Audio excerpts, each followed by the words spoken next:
Shaban Dasgupta's grandfather created Calcutta Chemicals. My own great-great-grandfather, Mohini Mohan Chakrabarti, created Mohini Mills, which at the time of independence was Asia's largest textile mills. It fell on the wrong side of the border. But there is a huge tradition of business and entrepreneurship, risk-taking, that is a part of our blood. So let not the last 50 years of history distract you from this much longer tradition. It's doing business is in our blood. This is what we do as Bengal. নতুন বাংলা থেকে বলছি সন্ময় বন্দ্যোপাধ্যায়, যার সঙ্গে পরিচয় করালাম Sanjeev Sanyal, noted economist, এবং এই মুহূর্তে সম্ভাব্য পশ্চিমবঙ্গের পরবর্তী অর্থমন্ত্রী। কিছুদিন বাদে উপনির্বাচনে তাকে দাঁড় করানোর কথা চলছে এবং সম্ভবত তাকে নির্বাচনে দাঁড় করানো হবে নন্দীগ্রাম আসন থেকে। এমন একটি সম্ভাবনা নিয়ে মিডিয়ায় জল্পনা চলছে। সেই মানুষটির একটি বক্তব্য দিয়ে আজকের এই প্রতিবেদন শুরু করলাম। পশ্চিমবঙ্গের পরবর্তী অর্থমন্ত্রী হলেও হতে পারেন এই মানুষটি, হবেনি বলছি না। এই মুহূর্তে পশ্চিমবঙ্গের অর্থমন্ত্রী রয়েছেন ডক্টর স্বপন দাশগুপ্ত। পরবর্তীকালে তিনি হয়তো অন্য কোনো দায়িত্বে যাবেন এবং সেইখানে দায়িত্ব নেবেন হয়তো এই মানুষটি। আমি হয়তো কথাটা বলছি কেন, সম্ভাবনার কথা তো সবসময় মাথায় রাখতেই হয়। সঞ্জীব সান্যাল কে একটু বলে নিই। একজন বাঙালি, আদ্যন্ত বাঙালি। 1970 সালে এই কলকাতার মাটিতে তার জন্ম এবং একটি অত্যন্ত ঐতিহ্যপূর্ণ পরিবার থেকে তিনি উঠে এসছেন।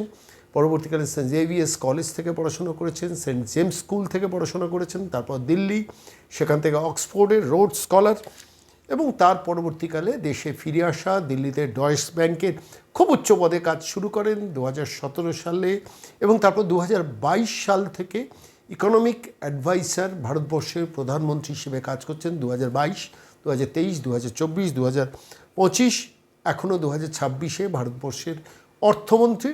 তিনি হচ্ছেন ইকোনমিক অ্যাডভাইসার টিমের অন্যতম সদস্য, যার নেতৃত্বে একাধিক একটার পর একটা ইকোনমিক সার্ভে হয়েছে এই ভারতবর্ষের মাটিতে, সফলভাবে করেছেন এবং বাংলাকে তিনি ভালোবাসেন।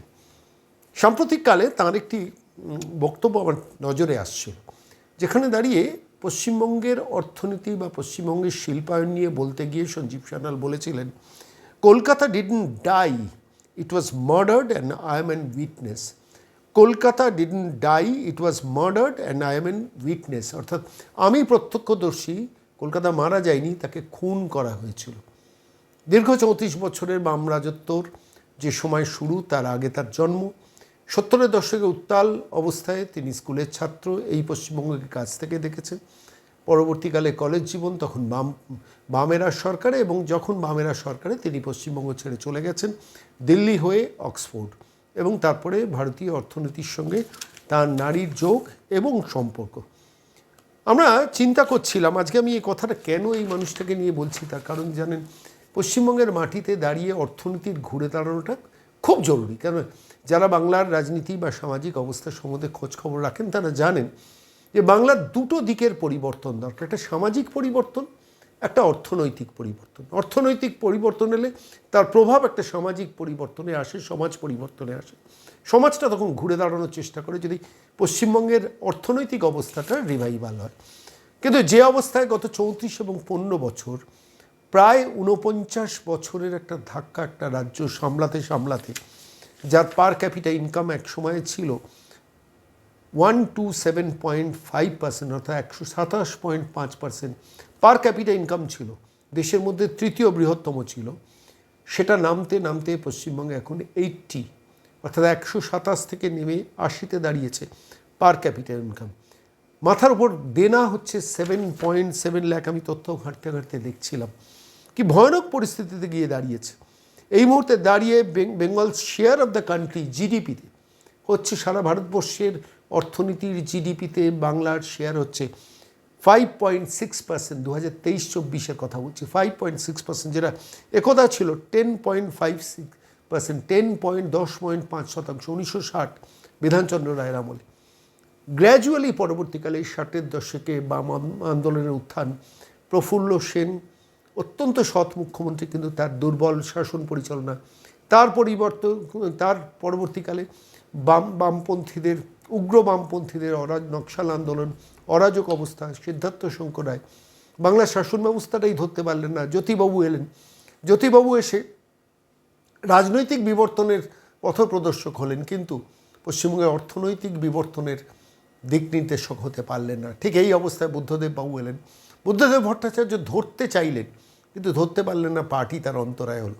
তারপর 15 বছর মমতা বন্দ্যোপাধ্যায়ের ধ্বংসাত্মক শাসনের ফলে বাংলার অর্থনীতি যখন একদম খাদের সীমানায় নয়, খাদের নিচে পড়ে গেছে, সেই সময় পশ্চিমবঙ্গের মাটিতে যদি সঞ্জীব সান্যালের আগমন হয়, মন্দ কি?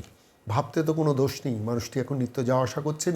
যেদিনকে 4 মে পরিবর্তনের নির্বাচন হলো, আমরা দেখেছি 9 তারিখ ভারতবর্ষের প্রধানমন্ত্রী একাধিক রাজ্যের মুখ্যমন্ত্রীদের উপস্থিতিতে যখন শুভেন্দু অধিকারী এ রাজ্যের মুখ্যমন্ত্রী হিসেবে শপথ নিলেন, ব্রিগেডের সেই অনুষ্ঠানে আমরা দেখেছিলাম সঞ্জীব সান্যাল সস্ত্রীক সেখানে উপস্থিতি, এবং সেখান থেকেই জল্পনার উদ্রেক, এবং পরবর্তীকালে এখানে পশ্চিমবঙ্গের বিভিন্ন ছোট ছোট সভায় তার বক্তব্য, মিডিয়াতে তার বক্তব্য আমরা শুনেছি।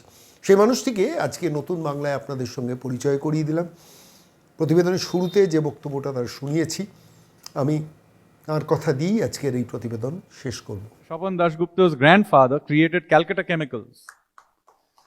My own great-great-grandfather, Mohini Mohan Chakraborty, created Mohini Mills, which at the time of independence was Asia's largest textile mills. It fell on the wrong side of the border. But there is a huge tradition of business and entrepreneurship, risk-taking, that is a part of our blood. So let not the last 50 years of history distract you from this much longer tradition. It's doing business is in our blood. This is what we do as Bengalis.